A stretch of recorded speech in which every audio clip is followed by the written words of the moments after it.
I'd like to call the March 3rd, 2026 council meeting to order. Madam Clerk, would you call the roll? Yes, sir.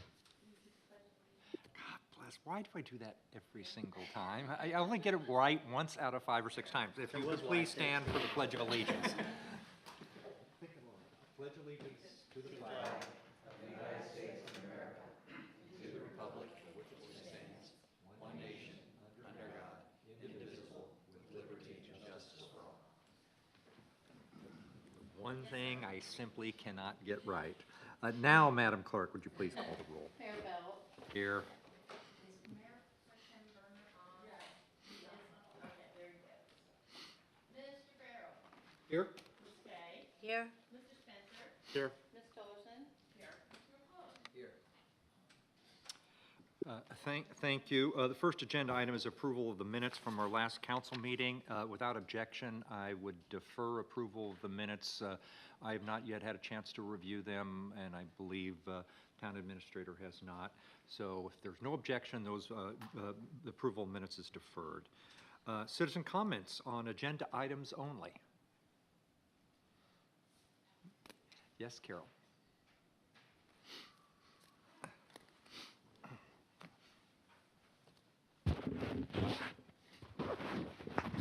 Carol Medendorf, Parkside. You have my favorite topic on here today. And after you're on your high from thinking about conservation and dolphins and turtles, and now you have junk on the beach on your agenda. And so I hope you continue to think about the wildlife when you make a decision on how much is allowed to remain on the beach.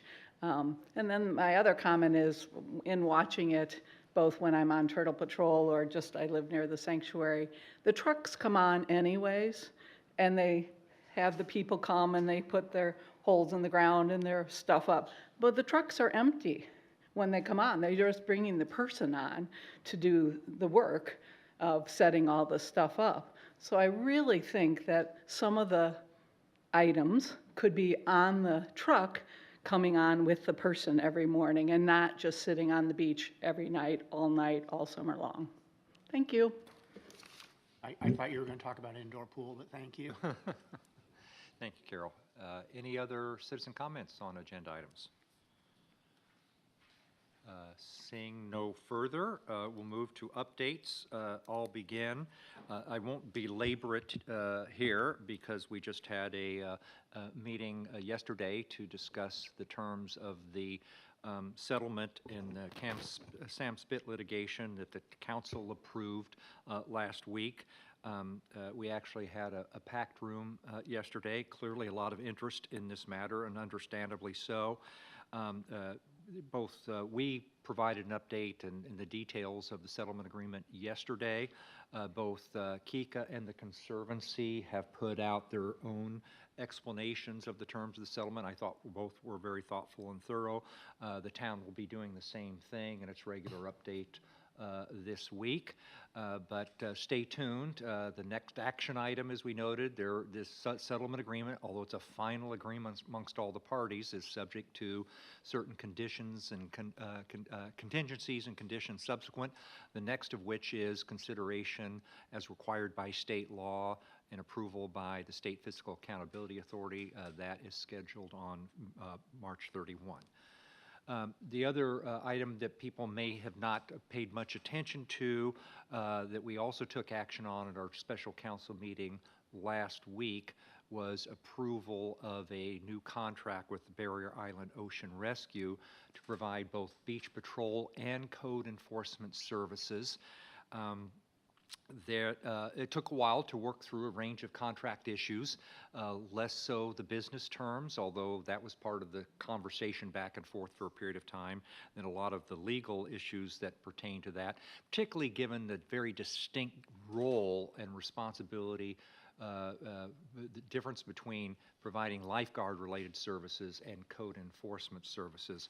I would commend our town attorney, who worked out all of those issues in some detail with the lawyer for Barrier Island Ocean Rescue, but that just took a little bit more time than I think everybody had anticipated, and we now have a 4-year contract in place. One reason I would note that we had to pay close attention to it is because the agreement that had been in place for 17 years had never really been revised or updated. The town has systematically been going through the process of modernizing all of its contractual agreements with outside vendors and service providers. And it was also, by dollar amount, the second most highest dollar value contract next to waste management. So attention needed to be paid, but we got there. 4-year contract now in place with Barrier Island Ocean Rescue. I also now want to talk about bad actors on Kiowa. Extraordinarily disappointing that some property owners seem to persist in taking on work in dune fields and in property that they may or may not own, but nonetheless requires a permit. And they don't obtain that permit, and they engage in fairly destructive behavior in areas that are prohibited from doing so. The town, just everybody needs to understand, the town is looking more closely at this and will pursue every legal recourse we have in order to make sure this kind of behavior does not persist. The other bad actor behavior is with regard to drivers of vehicles in the town of Kiowa Island. Speed continues to be a persistent problem. We've got the data on that. Speed monitors that you'll see up on Kiowa Island Parkway capture speeding data. People are many times going well more than 20 miles an hour over the speed limit. There is a serious risk of injury to the vehicle from going off the road. It has happened in in several cases, as well as pedestrian and bicycle vehicle accidents. One of those occurred at the intersection of KIP and Old Cedar Lane this past week, unfortunately. People slow down and enjoy the view. The town has been working with Charleston County Sheriff's Office to step up speed enforcement, traffic enforcement. That will continue. They're encouraged to write citations, to write tickets. If we need to take other measures that probably people won't be happy about, just dropping the speed limit further in the town of Kiowa Island, we will consider doing that. But we're going to continue to stay on top of this. It's a life safety issue. Folks, please slow down and enjoy the view. On a happier note, I just want to commend the continued good work of the Kiowa Arts Council. I wasn't able to see it last week, but I understand many people did, was an extraordinary performance at the West Beach Conference Center by a magician by the name of Mike Super. I understand it was a packed house, and he was very, very entertaining. I would note that tonight, if you don't have any plans, there are still tickets available. Andrew Armstrong will be leading a string sextet at the Seabrook Clubhouse. Andrew is an extraordinarily talented world-class pianist himself, but always brings in world-class artists for the benefit of the Kiowa, Seabrook, and Johns Island community, and I commend that to your attention. And I believe we actually have another Arts Council event on Sunday, which is Quentin Baxter, and I believe that is at Turtle Point Clubhouse. With that, I will turn it over to Councilmember Berner. Thank you, Mr. Mayor. I only have 3 things, but I wanted to piggyback on what the mayor indicated about the accident that occurred at the intersection of Cacique and Kiowa Island Parkway. I've talked about this many times at this town council meeting. It's imperative that cars exiting Cacique stop at the stop sign, which is intentionally located prior to crossing over the bike path. Without getting into the specifics of what happened, if people are going to stop, these accidents will not occur. And I ask the mayor to ease the directions to the deputies to spend some time looking for those that are not stopping at the stop sign as they exit Cacique. That's probably the most dangerous, if not one of the most dangerous intersections on the island. And we need to take action on that. Next week at a safety committee meeting that I'll be chairing, we will be discussing additional measures. I'll report what those are at the next town council meeting. Very briefly, I spent a lot of time this month. We shortlisted construction management firms down from 12 down to 6. We're getting closer and closer to the start of actual groundbreaking construction, and it is the most exciting thing that I've had on this island and probably since I've been here. Finally, and Madeline will go on with a lot more information, but I've been working closely with Madeline on resiliency issues, and we're meeting with other town officers, other town resiliency officers from other jurisdictions in the area to see what they do. But I don't want to take her thunder. I'll let her discuss that in much more detail. And that is it, Mr. Mayor. Thank you. Councilmember Kay. Okay. Thank you. I'll start with what Russ just brought up. Stephanie and Russ and I have been spending quite a bit of time talking with folks who are in some kind of resiliency authority position at other municipalities that bear some resemblance to Kiowa. And this is all in an effort to draw up a job description that is specifically applicable to Kiowa. So far we have met with, and Stephanie, I'm going to ask for your help on this. We've met with Hilton Head and with the City of Charleston and with Sullivan's Island. And we've got meetings set up with Folly Beach and with, Right now, just Folly Beach, but we're looking to we settle talked with some about others. IOP, but it ended They up, don't have- they don't have a resiliency officer.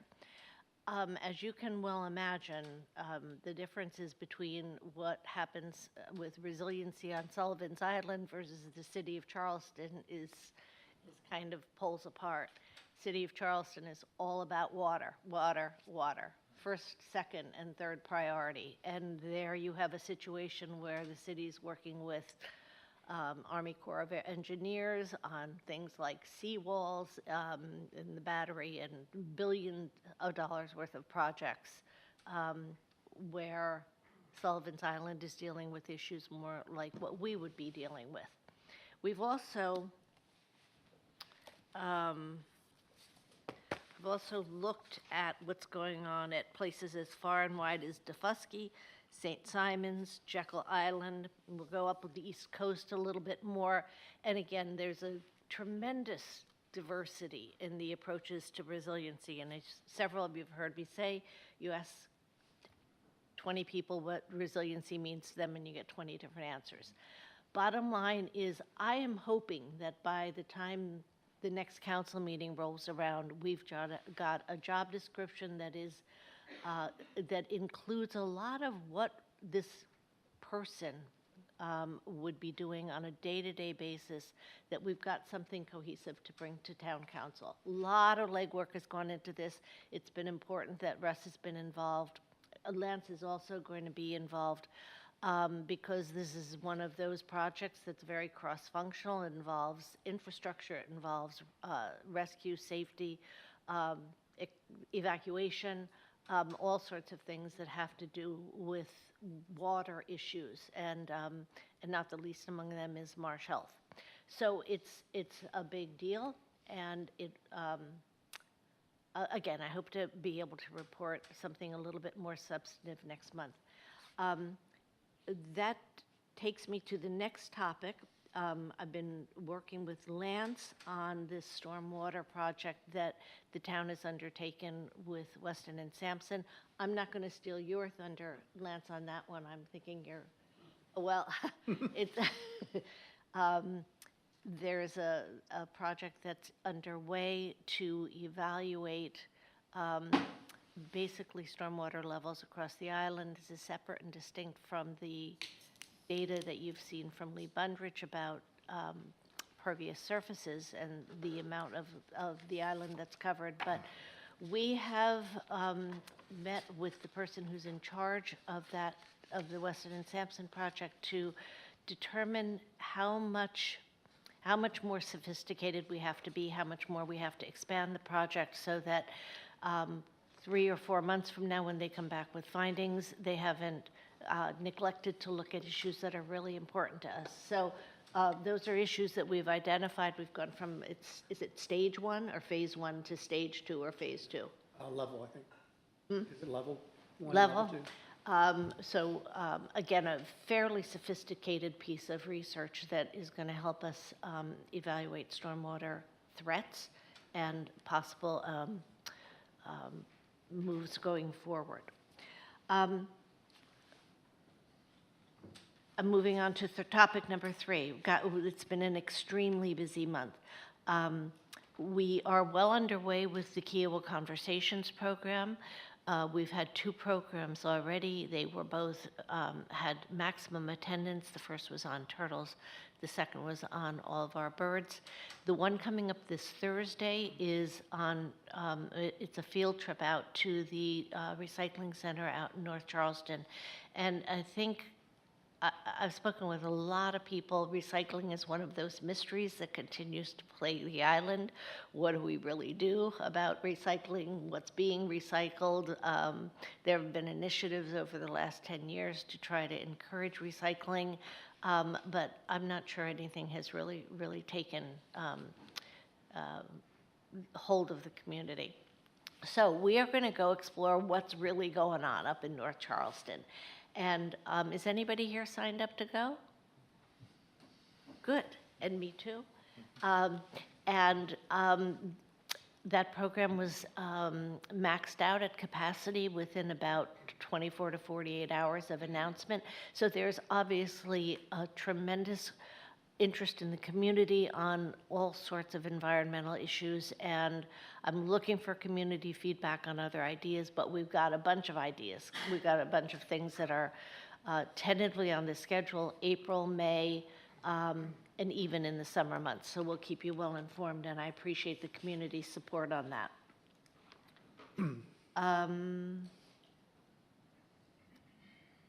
Okay. The last thing is the candidates that we've had apply for inclusion on both the environmental and the resiliency committee, but I'll talk about those credentials when we get to those parts of the agenda. That's it from me. Councilmember Spencer. You go first, it's okay. Do I usually, I'm sorry, went backwards. I've got it all last. And he's usually before. Yeah, it's usually before. Okay, Councilmember Farrell. Feel bad, I apologize. So probably the biggest thing in the past month or since the strategic planning session we had is we've started work on a long-term capital project list. Effectively what this is our wish list strategically over the next 5 to 10 years, how we'd want to allocate capital and what we want to do with it and how we prioritize it. The purpose of this is really to understand the ongoing effect on our balance sheet, on our cash flow, and then on our funds, whether it's the state accommodation tax funds or the unrestricted funds. This is really important as we undertake this project to build the community center here and understanding what's the best way to pay for it, what's the cash flow going to look like, doing an accounting of that separate from our normal financial statement. So we're going to account for it as a project rather than out of operating income. But to understand what else might we be doing at the same time, what we'd be doing in the future after that, and how should we manage our budget in accordance with all of those things. So it's really a second piece of our long-term planning effort. And then we are in the process right now of doing our annual budget for next year. We looked at a first draft just earlier in Ways and Means. That'll be ongoing for the next month or so. But again, we look pretty healthy, but this year will probably be a very different budgeting exercise because of the capital expenditures we're going to have this year associated with the community facility as well as other things that are kind of near and dear to our hearts. I'll stop there. And if you will indulge Councilmember Spencer, Councilmember Kay would like to reclaim the floor momentarily. I yield to the woman from Wisconsin. And I apologize to Jim. So probably Well, one of the most important things that I have to report on that I neglected, and I apologize, is the meeting that Jim Jordan, our chief biologist, and Brad and Mayor Belton and I had with pest control companies a week ago Thursday. And we had, this meeting was set up in an effort to try to do something about the second generation pesticides that have been used and have so damaged our bobcat population. And we had pursued a number of different initiatives to try to bring some control to this situation. Things just had not been working very well, although, Jim, we did have the birth of 2 healthy pups to report recently, so that was good news. But in the meantime, we've lost several adults, and they've been due to the ravaging effect of SGAs. So we invited all the pest control companies that have accounts here, that service accounts here on Kiowa, to a meeting a week ago Thursday. We presented the situation, the data, and we asked for their input into what might be some of the issues that were causing them to not be quite so compliant as we need them to be. And so we got some information. We agreed to set up an educational, continuing educational forum to work with the companies. We had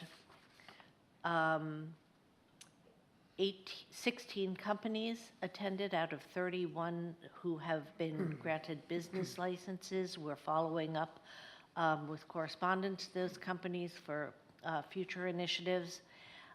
One of the things that we are hoping to do is test whatever pesticides are placed in those black boxes that some of you have got under your houses.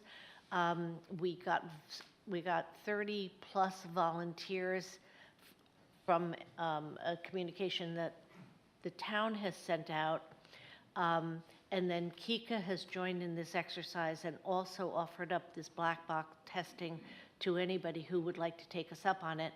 Unfortunately, Jim and his team have been out testing the boxes, and some of them, either the boxes don't exist or they can't be found. Sorry, like the ones at my house. Or they've got none of the pesticides inside the black box. So what I'm asking the community is for additional volunteers. I need more people. And I can't tell you off the top of my head which companies we need, but we need more from all the companies. So please, we'll reach out with additional communications, anything Kika can do to encourage what you guys have already done in terms of helping out on this. We need more testing, and as of today, Jim and his team have checked 27 properties and taken 8 samples. But if we want to really make some progress on this, we need more volunteers. So please just feel free to contact me, contact Jim, or I'll put something out on iKiowa, but we need more. Thank you. Finally, Councilmember Spencer. And I like having the last word, so, except for at home. But a couple things. First of all, the mayor touched on the announcement yesterday about Cat and Sam's. I just want to acknowledge that a lot of people, like the mayor said, have put a lot of time into this, but I don't think we'd have gotten there without the mayor's leadership over several years. So thank you, Brad, for taking this on and helping drive the community to get this resolved. I also was going to mention the speeding and the cacique thing, and also make the recommendation, as Russ did, that maybe we focus CCSO on enforcement of rolling stops and other issues there. At the Infrastructure and Public Works Committee, 2 key things happened at our meeting last month. First of all, we had Ron Mitchum and Andrea Kozlowski come meet with us from the what's the thing of governments? The Council of Governments, yeah. Berkeley, Dorchester, Charleston, about transit and better transit connectivity to this part of Johns Island, Kiowa, Seabrook, Freshfields, things like that. It's the first step of what's going to be many, and we don't know what the solution is going to be, but there are a variety of solutions that CARTA and the Council of Governments can provide and assist with. So we'll be working with them to engage within the community and within major stakeholders, employers, things like that, to try to come up with some solutions that might help take more cars off the road and help people with access to and from Kiowa in this area. Thanks to Director Harris, by the way, who represents us monthly at those meetings, and for instigating this and getting them to support exploring this further. The other thing that we talked about was we had Berkeley Electric come talk with us about the recent outages and what they're doing to try to prevent them with the reinvestment they're doing in the community, which they are doing reinvestment, and other actions that can help mitigate outages or respond to and restore from outages when that happens. They showed up with their vice president, their representative that we work with normally, and then somebody who does community support. So appreciated them coming out. A couple key things. One was that, that we got a better glimpse into the investment they're making. We had Kika with us at the meeting and reemphasized to Berkeley that this is a priority for the island. And if there are rules or ordinance constraints on them doing projects in the way they need to do them, to tell us. And we'll work together and try to mitigate the concerns so that they can, if they need to work longer in the summer, well, maybe that's what needs to happen. And there's ways that we, as a town, and we, as Kika, can address that. So that was good. There have been concerns on Kiowa that we talked about with bill spikes and potential damage to homeowner equipment. Their representative who came shared a lot of information on it. It's since been put out by Kika in their weekly email newsletter, as well as by the town. So that's helpful information. In fact, one of our IPWC committee members is working directly questions about his own bill. And this representative, his information's been provided in the emails, works with individuals. So, if there's concerns, please reference back to the communications that came out from Kika and the town on that. There's more actions that we would like to take working with Berkeley on making sure that we've got reliable power and we've got quick resolution and communication when events happen. There's more to come. We're working through them how to navigate that, but we did take a good look at that, and we appreciate that they came and met with us. And that's all I've got. Thank you, Councilmember Spencer. Town Administrator update. Thank you. Before I provide some updates, Jim Jordan, if you can start making your way up here just to give an update on beach renourishment. But I would like to just provide just some quick updates. Jim and his team are still trying to trap. The goal was 6 bobcats and 2 coyotes. Unfortunately, right now, we're a little under that number. We've trapped 4 bobcats and 1 coyote, but I believe they're going to still maybe keep it out or keep trying for maybe another week or so. Planning Department, Planning Commission meeting is tomorrow. They're going to take up 2 items, beach overlay and modified parking standards. So I encourage everyone to attend that meeting if you're interested in that.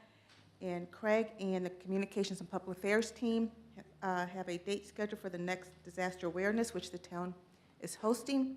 It's going to be May 29th this year here at Town Hall. Also, just in regards to, I know Councilmember Berner had brought up with regards to the Civic and Cultural Center, I was just going to give just a quick update. We had the ad hoc committee had a kickoff meeting probably about, 2 weeks or so ago with Capley Co. and their team. It's a great meeting. A lot of progress made on that. They are currently working on the conceptual plans, design. Schematic designs. Schematic design. And thank you, not schematic, conceptual, but schematic design. We're hopefully should have that in the next couple of days. As Councilmember Pro Tem Mayor has said that there were 11 RFQ proposals that came in. The ad hoc committee, a few of the members participated in narrowing that down to shortlist. We got that down to 6. The goal then is to notify those 6 by this Thursday We will then push out an RFP. And with regards to dates set up, we're going to have a site visit meeting with those that are shortlisted, potentially do interviews with them. Ultimately, the goal is to have this all buttoned up by the end of this month with regards to a recommendation for CMAR. So we are moving right along with that process. If you have any specific questions, please feel free to obviously reach out to the mayor or myself, and we will answer those for you. And last, I'd just like to congratulate, we have 3 employees. Kent Bowl, this month will be celebrating 13 years with the town. And Meredith Blair and Tia Brown both will be celebrating 1 year with the town. So we have anniversaries this month. And Jim, I will turn it over to you to let you provide the update on the beach renourishment. Sure, absolutely. So this is a permit that we applied for back in March of 2025 to potentially do some work on the east end to deal with some erosion down there. And so the quick update is we're getting close to having the permit, but we're still probably a couple of months away.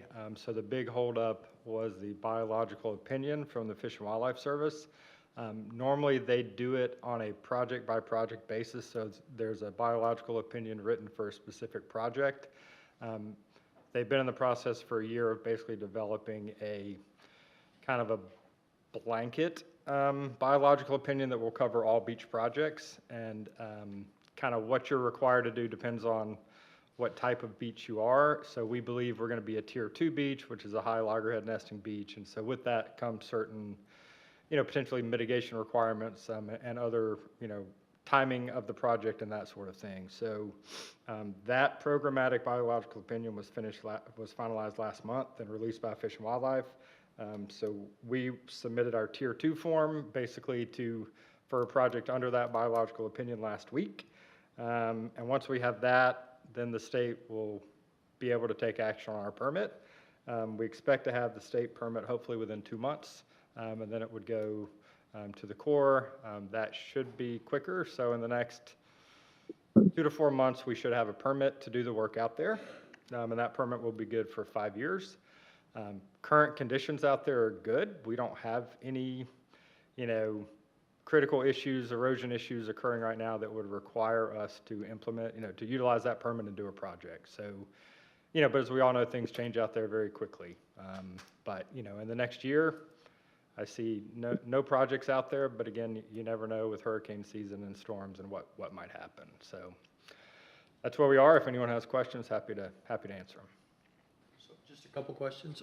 Do we have to do this sequentially? Do we have to wait until we get this permit before we can go to the Army Corps of Engineers, or can we go to the Army Corps now? It's a joint application, so the Corps already has our permit, but they won't act until there's a state permit. But they've likely already reviewed our permit, our application. So normally the Corps takes action fairly quickly after the state issues their permit. And then second question, and I apologize, you've told us this before, but the flushing channel is gone and that's not a problem anymore, or have I got that backwards? Yeah, the flushing channel has pretty much dried up. There's still a little bit of a remnant channel there. And then the inlet that was feeding that flushing channel that was just to the east of the Ocean Course driving range has effectively closed in and relocated naturally much further to the east.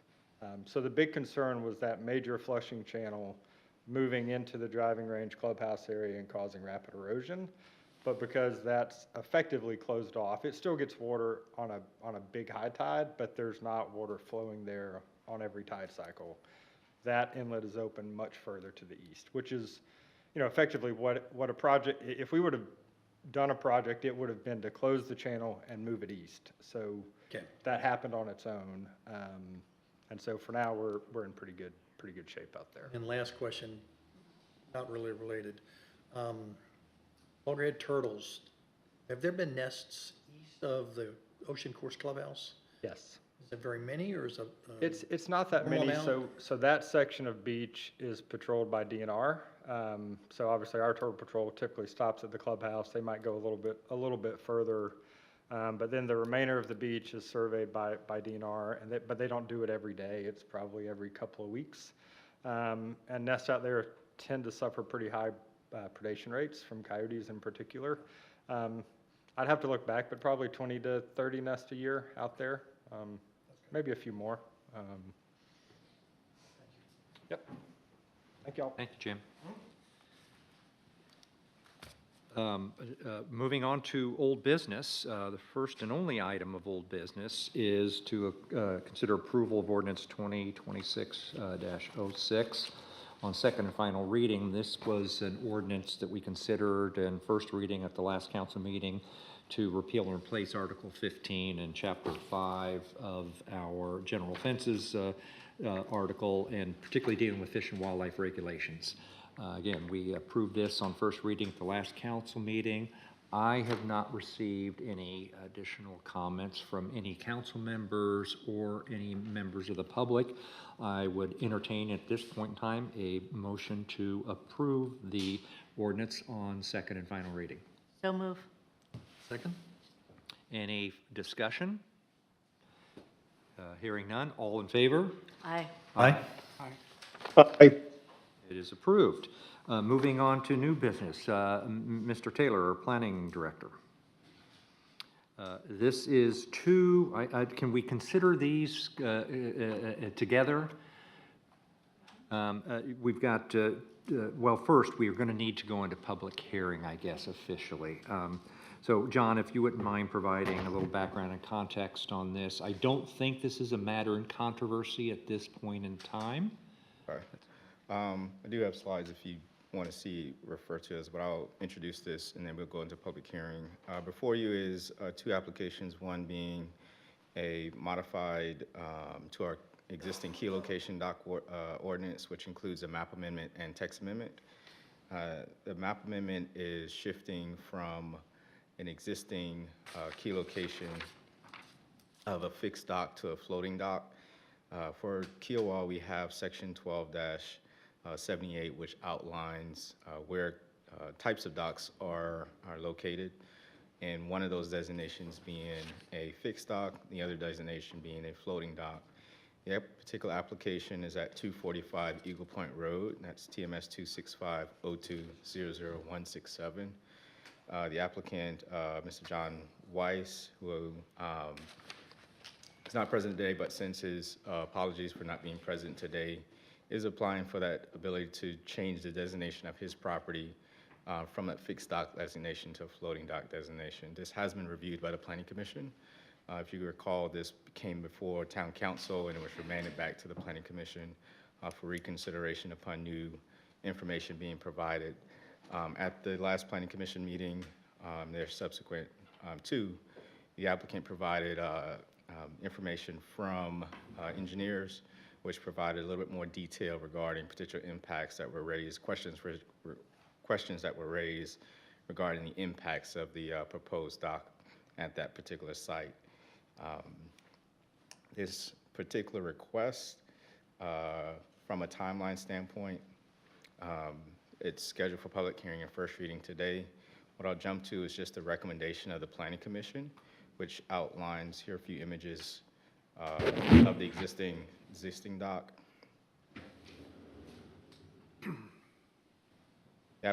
Application request now being to floating designation to which would create floating designation, a new designation number 37 that's being proposed at lot 245, and then would result in changing the actual designation for the fixed dock of its existing shoreline authorization from 600 being reduced down to 200 linear feet.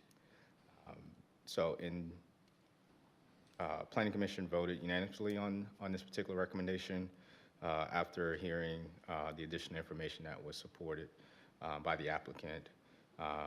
The neighbors who originally objected to the particular application did recant his comments, and so that was part of the Planning Commission's recommendation, that they acknowledged that the neighbors' sort of reversal of their original comments submitted.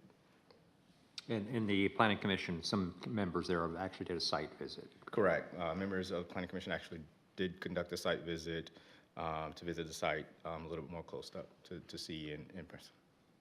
And Councilman Rivera. I would entertain a motion to go into public hearing. So move. Second? All in favor? Aye. Aye. Aye.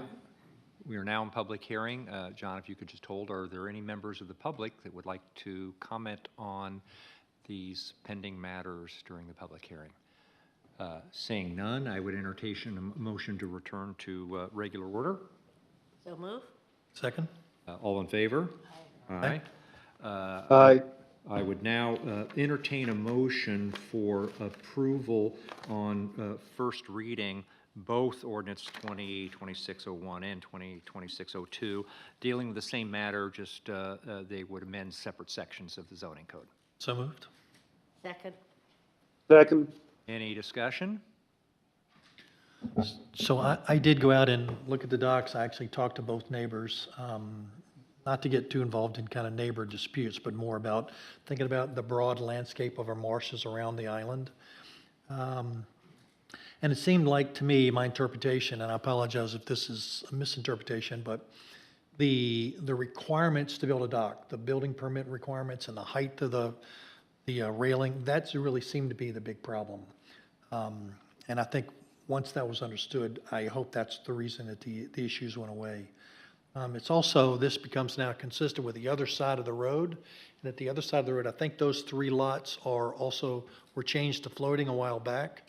The one at the end, far east, number 36 that you're seeing here was changed, yes, correct, to a floating destination. So it does make it sort of consistent on that west side of the island anyway, that they're all floating designation. So it seemed like it sort of made sense. Things were done according to the design requirements, and our Corps of Engineers and the neighbors were as happy as they could be, given that somebody was putting in a dock.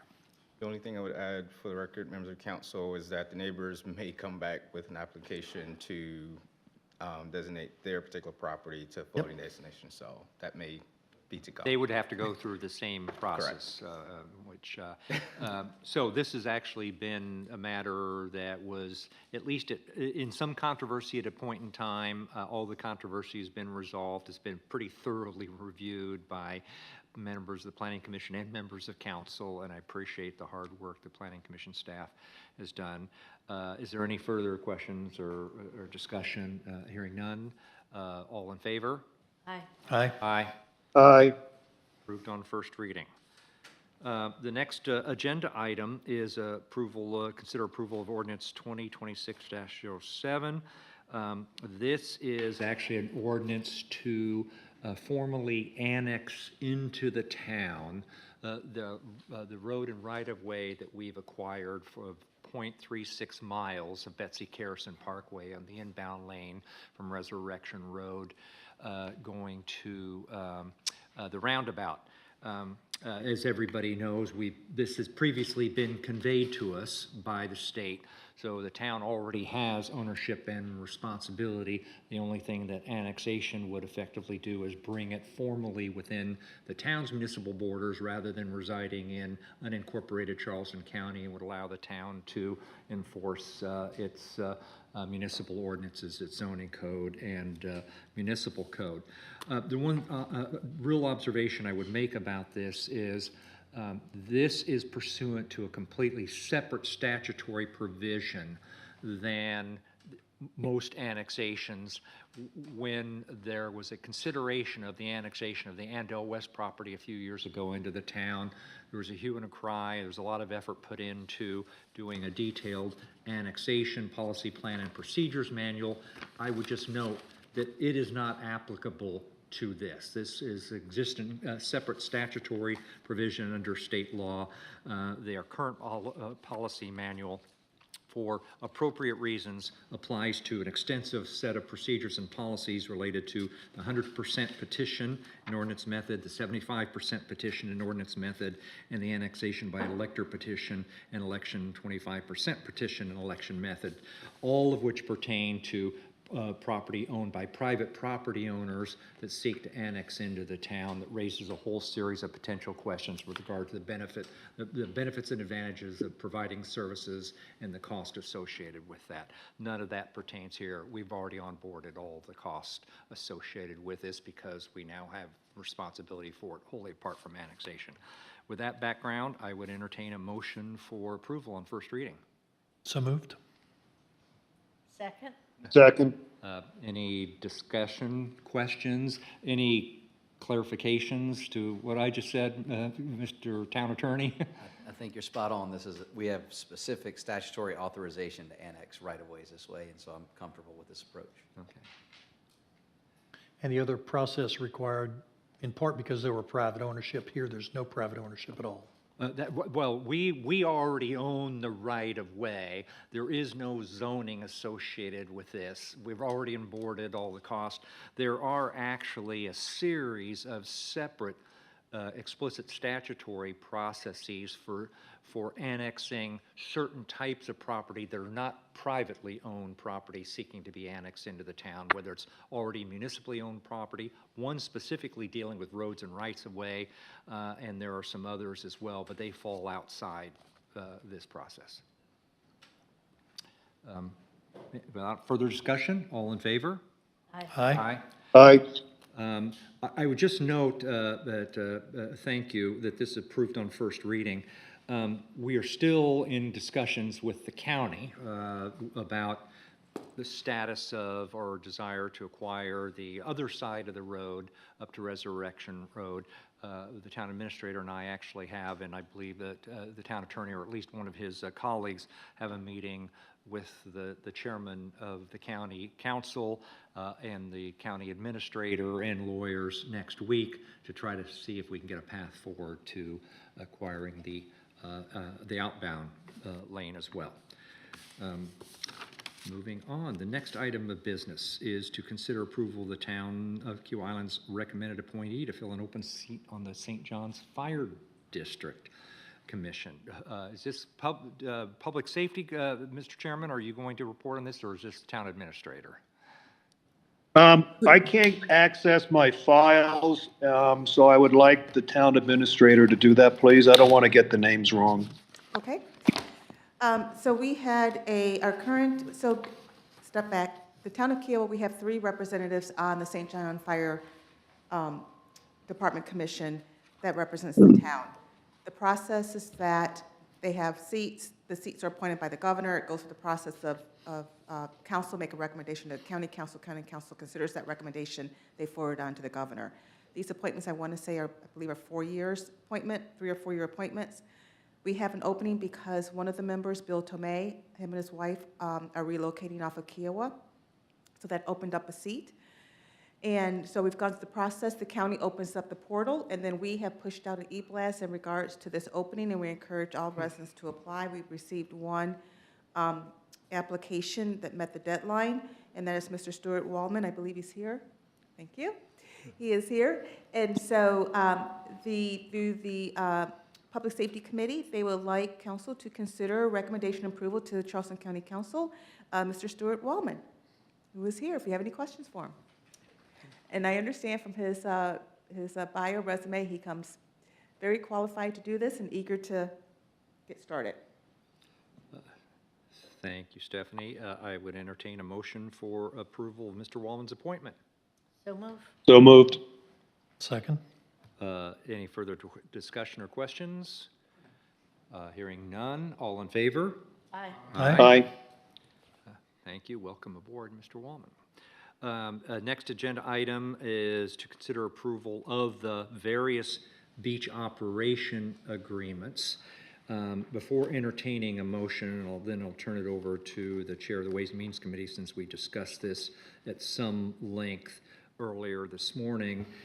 Just a little context, we'd had beach operations in agreement with certain of these entities in place for a period of time. They had all expired. We extended them last year and added a new one for coastal expedition, all designed to essentially expire coterminously so that we could consider them together. as part of that process, but that's not the only issue, but there was a working group that was convened amongst the resort, Kiowa Island Club, the ARB, Kika, and others to discuss kind of some of the aesthetic considerations. Actually addressing a little bit the issue that Ms. Middendorf had raised is, what do we want of the beach, how much stuff, and how do we want to, and if there's agreement that there should be stuff stored overnight in the beach, should be there a consistent look and design. And there was a broad agreement that, yes, there is net benefit to allowing storage of a certain amount of stuff on the beach. That was better than the trade-off of bringing stuff on and off the beach each and every day. But that if we were going to allow storage, we wanted to make sure that we knew how much, and there's a specific amount was limited, and that there, ideally, all the storage boxes going forward would have the same look and same design, and that's embedded in all of this. But there's some other issues that have risen, so with that introduction, I would turn it over to you, Mr. Chairman, to see how you would like to proceed from the discussion of the Ways and Means Committee hearing earlier today. Yeah, so I'm going to talk about this in three different groupings, if you will. I'm going to talk about coastal expeditions. I'm going to talk about the Barrier Island Beach Services.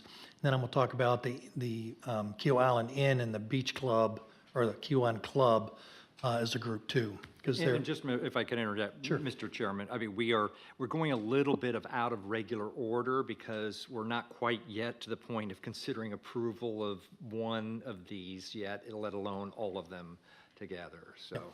So in reviewing these as part of Ways and Means, there's a couple different criteria we looked at, but we looked at make sure that they had standard contracts, that they had the appropriate language.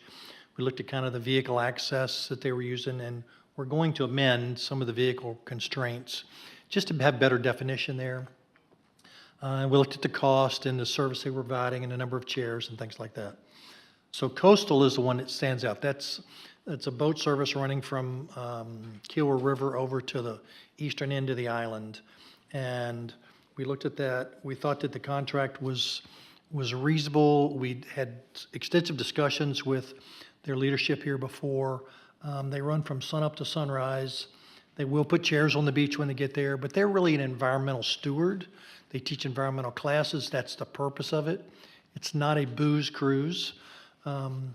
And so that was, for us, that seemed to be pretty straightforward. There were no issues in the contract. There were no issues with the terms of the contract or what they were doing. And so we thought that was pretty easy. The Barrier Island Beach Service. So Mr. Chairman, I'm wondering if we might want to consider a approval or action on that particular agreement at this point in time as presented in the materials. I'm happy to do it that way. So in tab 7, that's where the contract is. Again, just to give you some specifics, it's maximum of 25 groups per person. There's no limit to the number of trips they can do per day, but you could kind of guess it's like maybe would be 5 would be the limit, sunrise to sunset. And bear with me, the fee is 3% of their previous year's receipts. And so that there's some specifics about the fee calculation. So with that, I would put that forward for. That is a motion for approval. Is there a Yes. second? Second. Any questions or comments regarding that particular beach operation agreement? Hearing none, all in favor? Aye. Aye. Okay. All right, let me jump to tab 11, and that's for the Barrier Island Beach Services. Again, this is a for-profit entity. It's a long-term contract we've been dealing with for quite a few years. I think they've generally done a very nice job. We've had limited complaints. We did talk to the gentleman who is, I think he's here. Yeah, he's here today, about some specific questions about what they do, how they do it, what their area of operation is, how they access the beach. They're going to use up to 2,000 chairs. They generally put them in pairs with an umbrella. That's their preferred way. They operate up and down the beach except for the other locations we're going to talk about. And their fee is $330,000 per year, or 30% of their gross receipts, whichever is greater. And they operate with buffers around other people's properties that they don't operate on. They carry appropriate insurance, and I think that's all. So I'd have a motion to approve Barrier Island Beach Services contract. So move? Okay. Second. Is there a second? Any further discussion of this particular contract? 2,000 chairs? 2,000 lawn chairs. And just so you know, so that number is a max amount. So the only time that they really have up to 2,000 chairs is during the peak time, 4th of July, et cetera. So it's not always that number. It is really adjusted based on holiday. Their regular number, I want to say, is it 1,600 or 1,300, Trevor? On average, a regular number? Average? Yeah. Well, Jim, so we build up, we bring our equipment out as needed. We're essentially building up all the way till the 4th of July. 4th of July is always the pinnacle of the beach season out here. After that, we immediately start removing equipment. Need to be on the beach. How many chairs do you have out on the 4th of July, for example? It could be 2,000 chairs. Yeah. Yeah, it's during their peak time. But it's not 2,000 every day. Correct. No, it's not 2,000. It ramps up and it ramps back down. Correct. They do use appropriate vehicles, sorry, part of the discussion, they're four-wheel drive vehicles. And again, they have tremendous experience on the island. And how many of those chairs are left out overnight? So we don't know that we'll hit 2,000 this year. We haven't probably in the last 2 years, since COVID came around. I use 3 trucks. Each truck can carry approximately 25 to 30 sets, which is 55, 60 chairs. So there'd be roughly, if we got up to a 2,000 chair day, there would be roughly 1,850 chairs on the beach. But I just want to separate out, there are two different things. One is the number of chairs that are allowed to be, utilized during the hours of operation. There's a separate issue of storage. How many storage boxes do you have across the beach front? We utilize 30 boxes, 30 umbrella boxes across about 7 miles of beach. Okay, but those aren't chair storage boxes. Those are umbrella storage boxes. We do have a cable attached to those boxes, so they do store chairs on the side of them.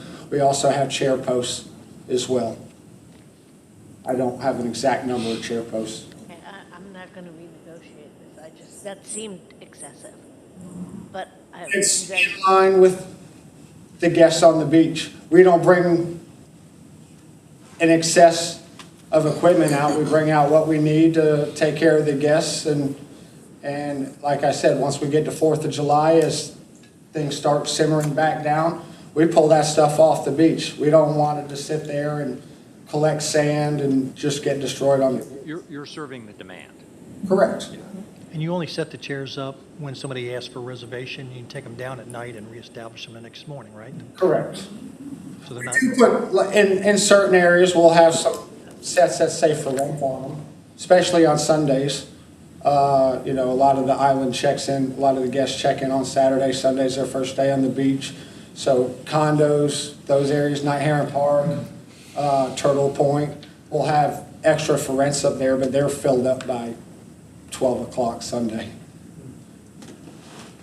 This will be our 41st season on the beach out here. We've got a pretty good grasp of the timeline of the beach season, the incoming of people, the outgoing of the crowds, and we try to accommodate accordingly. And as far as the birds and the turtles goes, I've worked with Lynn as long as she's been in charge of the turtle patrol. We've always had a great relationship with them. When she calls me, we act immediately. I don't know any issues personally. Thank you. Any other further questions or comments? been seconded for approval of the beach operations agreement with Berry Island Beach Services. All in favor? Aye. Aye. Okay, the last three, we looked at with a little bit different lens. We used Barrier Island Beach Services, and we calculated what is he being charged per chair per day. And what we did was, there have been several different methods in the past. We charged by the number of boardwalks that he had accessed, we had charged by the area that they covered, and we wanted to get to, at least I did, the chairman, wanted to get to more of a usage concept rather than an area concept or an access concept. It seemed to be more fair and a better way to measure it, again, at least from my standpoint. And so you have to pick a number to decide what the number of days of operation is. So you could say it's 365 days, or you could say it's half the year. I chose just 90-day window. That's the peak operating season, June through the end of August. And so, and the calculation was easy, 90 days times the number of chairs, and then what was the cost that he was being charged, or what was the fee we were receiving from that. So to give you a sense of magnitude, for Barrier Island Beach Services, it worked out to $1.83 per chair per day, if you use that concept. Again, for a for-profit entity, that seemed something reasonable when he's charging $45 for a pair and an umbrella, or $55 for a pair and umbrella? 45 for a pair and an umbrella. And it turns out that the sanctuary charges the same thing, $45, I believe, for a pair and an umbrella, or is it $55? We don't charge. He says they don't charge. The sanctuary does not charge. The resorts beach service on either side of the sanctuary. Okay, sorry. That's run by our Villa program.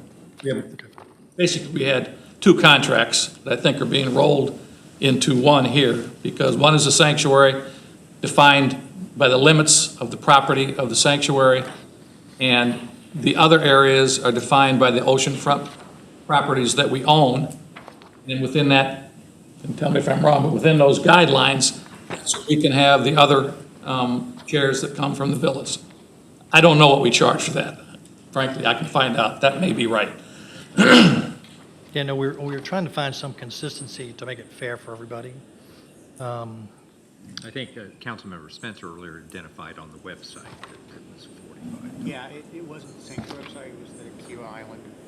Yeah. I didn't realize that was. Recreation Department, comes through the Recreation Department.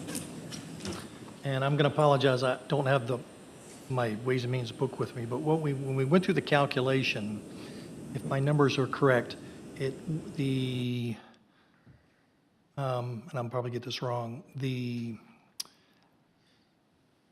Beach Club was being charged 17 cents per chair. The resort was being charged, I think, 42 cents per chair, and the Cape Club was being charged, I think it was 81 cents per chair. 71? 74 cents per chair, thank you. So it seemed there was a disconnect between what we were charging Barrier Island Beach Services and what we were charging these other private entities. We spent a lot of time discussing the difference between private entities and for-profit entities. We talked about the access to the beach. We talked about the area that they covered. We talked about the extensive nature of the travel for Barrier Island versus the other ones, and the cost for gas and all the expenses associated with that. And so what was recommended coming from Ways and Means was that we standardize using the calculation method on a per chair basis rather than based on an area or boardwalk access. That seemed to be more of a usage concept, which seemed more appropriate. And we wanted to give these entities a bit of a break versus Barrier Island Beach Services and the cost we charged because of the reduced nature of their scope. And so what we came up with was to charge $1.75 per chair per day for the 90-day window, which changed the economics of their total cost. It's not equal to the $1.83. It was a little bit of savings over that. But that seemed to align better with kind of fairness across the board. If the private entities change to a for-profit entity, and again, the administrative costs that they have to have and that the town has to have to manage this program. So the cost change was one of the amendments we made to this. And then we were going to go through and better define the access requirements, with not just the type of vehicle, but a little bit more specificity, how they would access, so they weren't going up and down the beach. We didn't want the opportunity for the Cape Club to be delivering chairs via the beach to the beach club or vice versa, whether they're aligned or not. We just didn't want unnecessary traffic on the beach. So we do have an amendment that's going to come forward that will define that transportation and access and movement up and down the beach a little bit better, and the type of vehicle. So those are the three things that we amended on the other documents that are in your books. And I just discovered something else. Oh, go ahead, Mr. Moore. Do you want to go? I just wanted to understand. Stephanie, what was the amount that we were paying under our previous contract agreement? 7,500. 7,500 for the space, okay? And under this change, are you looking for an average number of chairs that you're charging for on a 90-day basis? I'm trying to understand how you're going to try to quantify if the maximum is 900.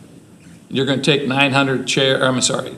At our place, we asked for 200 chairs. So the maximum is 200 chairs.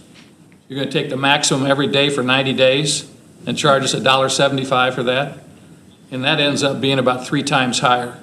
No, I'm sorry, 2 times higher than we're currently paying for the space. And just the same way, I know it is. My math isn't very good right now. and So. it's the same way we did with Berry on Beach Services. They don't have the maximum of 2,000. It's just a way to quantify the maximum exposure and then use that as a baseline to calculate everybody else's. So it's kind of a fairness on per chair per day. We could change it. We could do it across the whole year. We could take 50%. I think the numbers would come up to be basically the same if we took, instead of 2,000, 1,000 times 360 days and figured out what their per chair cost was, and then applied that to you guys with a discount. It'll work out to be the same way. We can do that if you'd like. It would have been helpful, frankly, if in your changeover, as you're doing this discussion, and you're trying to figure out how you're going to charge us for it, if you'd have let us know in advance that that was the concept, because when this was the first time anybody came to us and said, how many chairs do you have out on the beach for your beach services? Well, we don't know the number every day because weather changes, time of the year changes. It might be just 100 chairs a day. And if we put 100 down there, we'd cut our expense in half. So my point is, can we work to an understanding of what you're trying to, your idea of fairness makes sense. But in this case, you can lose to fairness if you overestimate what you're going to use. How about going through a first-year system of actually measuring it and see what the total use has been, and at the end of it, we'll pay for it. And then that'll be the baseline for where we move forward, because we'd have to have real-life data, and it'd be fair for all of us to figure it out. And that's just off the top of my head, being hit with this, sitting here today, and thank you for that. So I did think about that, and, you know, I was trying to think like you would think too. And the administrative cost to track, we could charge you by day per chair on the beach, but now you've got to go down and count every day, 365 days. That seemed like a waste of effort to me. We could say, would take the average across the summer or across 5 months or 6 months and use that. What we did was just took what we thought was your maximum capacity, but just use a 3-month window and use that to equate to what Barrier Island is paying. So it's, I get what you're doing. I would just say, let me have some time to process this and think about it and talk to my people that run the beach. I may come back very enthusiastic and tell you thank you. We'll move forward. I think that's totally fine, so at least from my standpoint. Yeah. So based off of Mr. Warren's first comments about the recreation services and where they operate, not just in front of the sanctuary, but in front of other rental. They don't operate in front of the sanctuary. Yeah, they do it, operate. We say to click again, where do they operate? Yeah, the recreation operates in front of, if you think of the sanctuary, all of the undeveloped land going toward West Beach there, they get to use that because we own it, and they have the right to do it there. We don't put sanctuary chairs there, they don't put their chairs over by the sanctuary. The sanctuary, we have the right to take it in front of the entire width of the sanctuary property. but we only go about halfway. You can see where we have the storage boxes and everything down there. So, and I think there's another parcel, down at West Beach. The area we own at West Beach, we have the right to put the chairs in there. Also, the Recreation Department does, but we haven't been doing as many of those over the years because there hasn't been demand for it.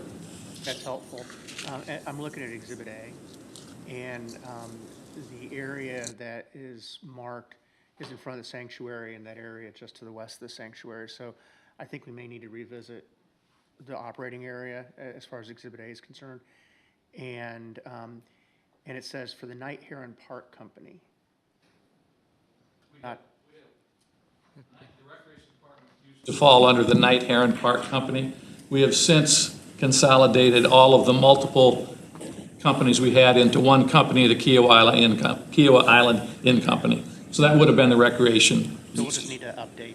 That, the document needs to represent, it's just with, I think, when Stephanie contacted me, I changed that. Yeah, it's changed on your actual agreement. So, not sure if you're aware, so the actual area that we have is one that we've had with them for years, so that Yes. should change. But based on what you just said, Yeah. today, you just reduced your area. I think increased it, because the area further down west on the beach isn't I don't represented think here. you increased it. So what we do is we took essentially your property, Taking it. this. Ye- One for West Beach, just East So we Beach. take care of that That's area. that's your current. They have about 100 yards to the to the eastern side of Boardwalk 22, which is the Night Heron, the windswept high-rise. About 100 yards east of that public boardwalk is where their property line starts. We have a 25-yard buffer between us and you guys, Yeah. so there's no mix-up. And that, they run all the way up to the sanctuary access.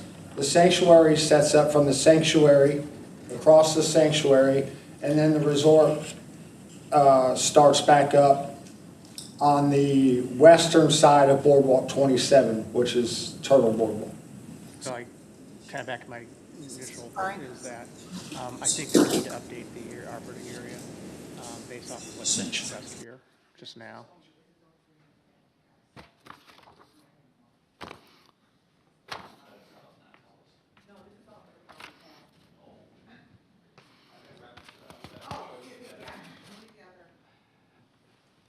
Regarding vehicles, I took an action, well, you and I, Luke, took an action to come up with proposed language that might be more specific.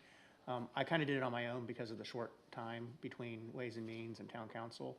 So my thinking was that I was not as worried about the vehicles language for Trevor's, because the services he provides is chairs and umbrellas. So to provide services, that's what he does.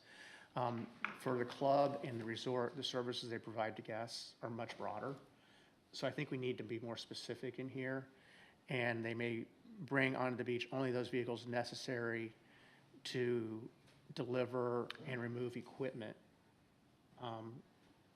under this agreement. And I think we probably need some kind of comment about at the closest beach access point to the operating area. Correct. To address the concern you talked to a few minutes ago.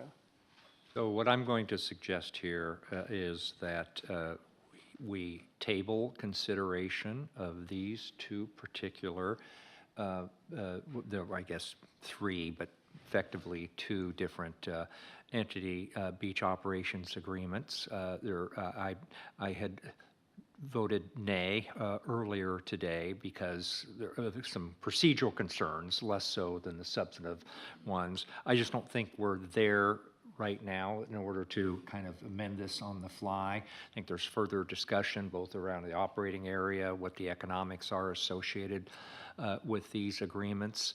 What that will necessitate, unless we are able to work things out and have a special call meeting in the interim, is a somewhat short extension, which I assume we could do of the existing operating agreements between each party. I have the authority to do that. We may need to extend the current agreements by 1 month because we won't be able to get back to this until regular order next month after the expiration of those operating agreements. I would note, this is all kind of unusual anyway to kind of bring to council because these are not expenditure agreements. These are revenue generating agreements. It's actually giving permission to utilize, the permission it's required that would otherwise be violations of our ordinances. Those are usually administrative actions, granting of permissions. But we've traditionally brought these before council, and I think that's appropriate to do so. But in any event, I would at this point entertain a motion to defer consideration of the two, these three beach operations agreements until the next council meeting. So moved. Second. All in favor? I have a discussion question. I'm sorry.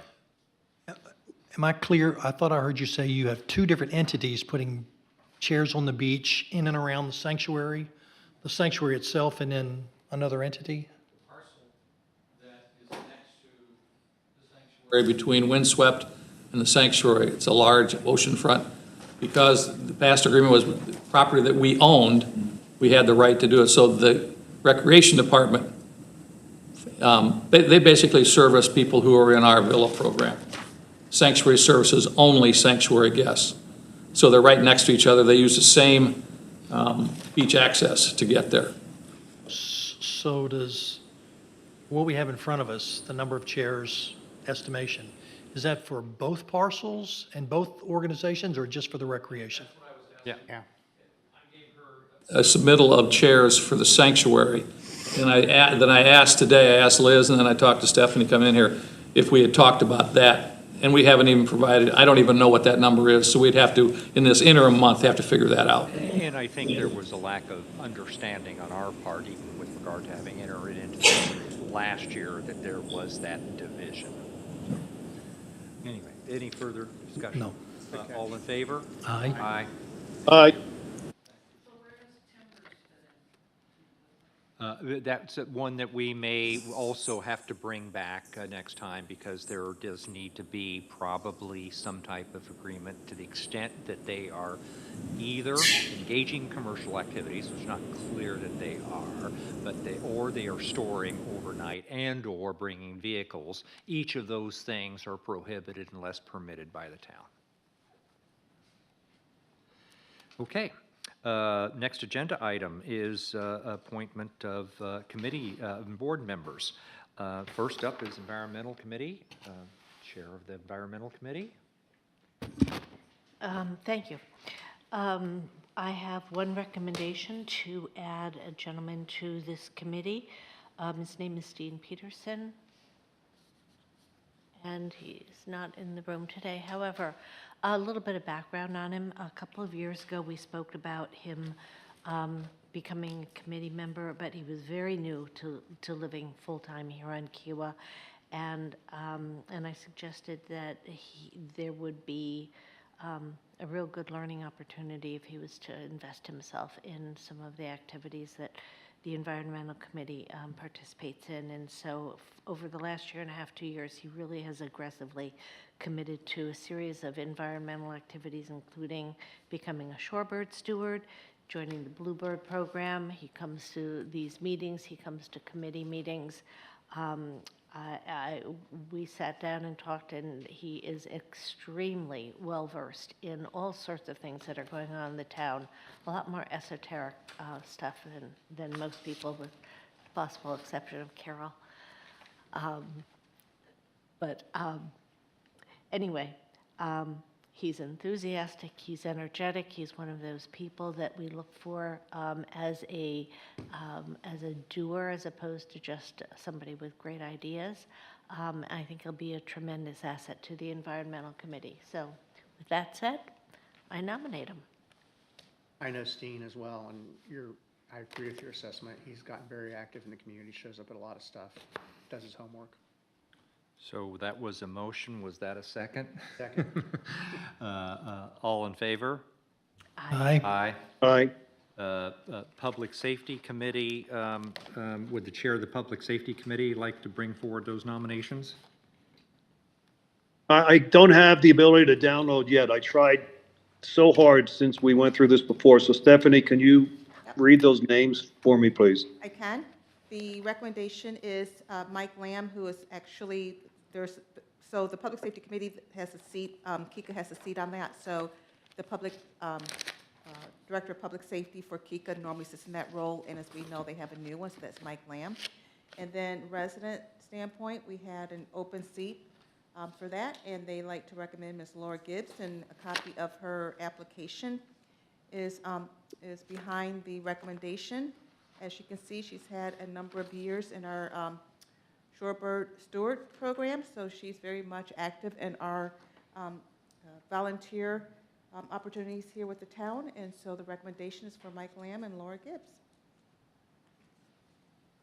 And that's from the Public Safety Committee. Any comments, Mr. Chairman? No, I don't remember the resumes, which individual had what components in the resumes. One had an extensive amount of years of experience in this area. Another was very energetic and had so much excitement for the position. They both looked like to be great candidates. Again, I just can't remember which one was which, but I look forward to working with both. Yeah, I would note that Mr. Lamb, who's the new Director of Safety and Security for Kika, was until very recently the Chief of Police in the city of Asheville, That's North correct. Carolina. So he certainly brings law enforcement credentials to the position, or public safety credentials to the position. If there are any other questions or comments regarding these recommended appointments? If none, all in favor? Aye. Aye. The last one is Resiliency Committee. Again, Madam Chair. Yeah, and we had a good interest in this committee. As most of you know, it's only been in existence for about a year, so we've been finding our way, but have made tremendous progress considering. Two of the people who applied for this position bring really unique and full-bodied experience. The first is Jennifer Garr. Jennifer has a kind of this unusual background in global marketing and branding, and she's worked with top worldwide advertising agencies like J. Walter Thompson. She has been semi-retired for a couple of years, and in that period of time, she's worked on the Friends of the Low-Lying Charleston project. She served as the president of the Charleston Horticultural Society. She served on the Parks Conservancy. She served on coastal conservation. She lives mostly on Kiowa, but she keeps a home as well on Mount Pleasant. Again, it's an impressive resume and a depth of experience that we do not currently have on the Resiliency Committee. So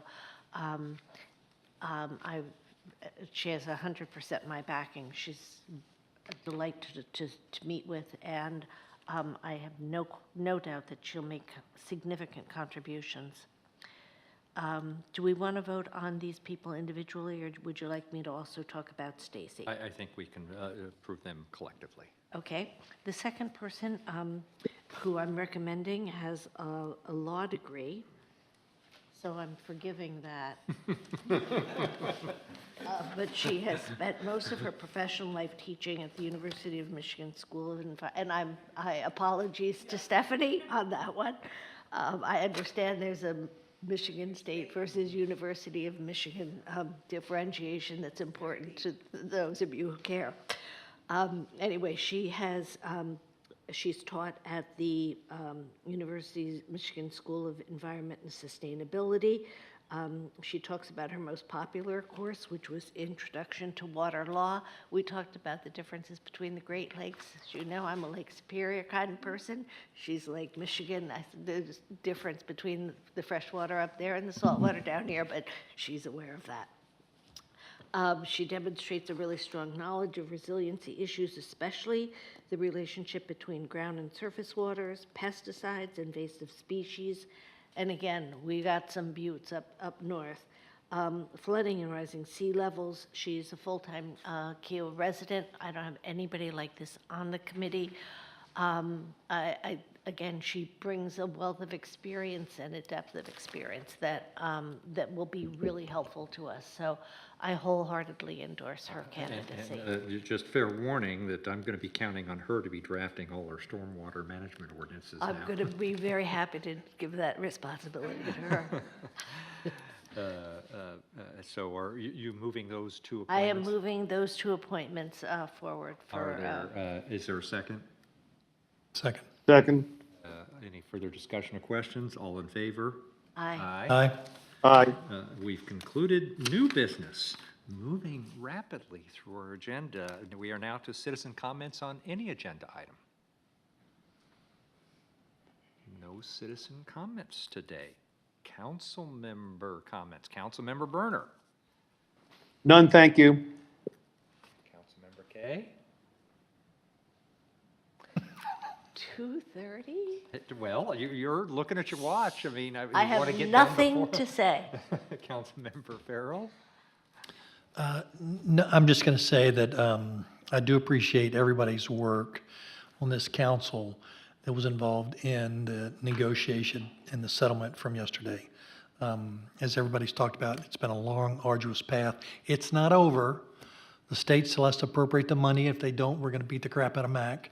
But short of that unfortunate event happening, we're very excited that, as the mayor said yesterday, we've done what we set out to do, was to preserve and protect Captain Sam Spit in perpetuity. So thank you all.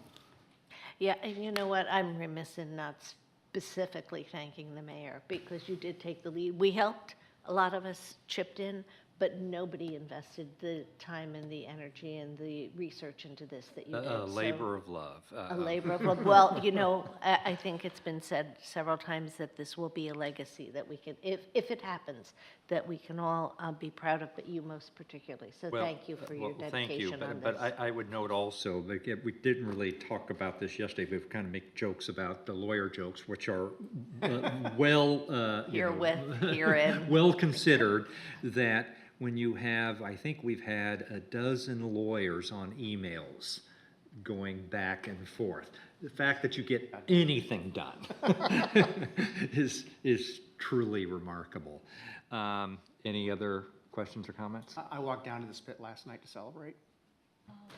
Good. You know, it is. Quarter mile. It's been a collective team effort, as I said yesterday. It's complex. It was by no means at any point certain that we were able to kind of reach agreement on everything. Very different sets of interest, but everybody went into this process with open minds and good intent. And I think that ultimately allowed us to get to where we needed to be. But as noted, there's still wood to chop. So to be continued, but even getting to this point was in itself a remarkable achievement. Thank you all. Thank you to Kika.